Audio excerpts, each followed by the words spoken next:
Protests against the sentences for the leaders of the Catalan sovereignty movement are continuing into the night across the region. Thousands of people have been taking place since early on Monday when the Spanish Supreme Court sentenced 9 Catalan political and civic leaders to lengthy jail terms for sedition, finding another 3. There has been heavy repression of the demonstrations, with reports indicating that more than 100 people have been injured today alone. The trial itself was subject to national and international condemnation for numerous irregularities and biases. 2 million people participated in the referendum, and many Catalans consider the ruling an attack on themselves.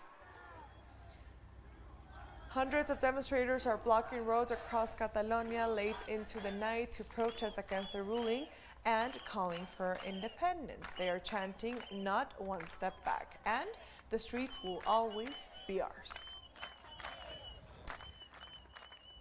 From Barcelona, our correspondent Joan Ortiz has the latest on the Catalan protest. ¿Qué tal? ¿Cómo estás? Saludos desde Barcelona. Estamos. We are in the streets, very close to the offices of the Spanish government delegation in Catalonia. A protest was called here in the afternoon. It was a peaceful sit-down protest, where the demonstrators lit candles in solidarity with the political prisoners. The idea was also the wax from the candles would make it more difficult for traffic to pass. The protest grew in size and brought this part of Barcelona to a halt. Behind me is a group of protesters who have chained themselves to some of the Catalan police. It has been an entirely peaceful demonstration, but we saw ourselves how the police charged the protesters with batons in an attempt to disperse the protest.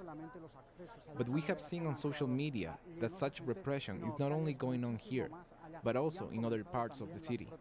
These protests have grown because the 2 million Catalans who favor independence feel that these jail sentences for their leaders are also directed at them.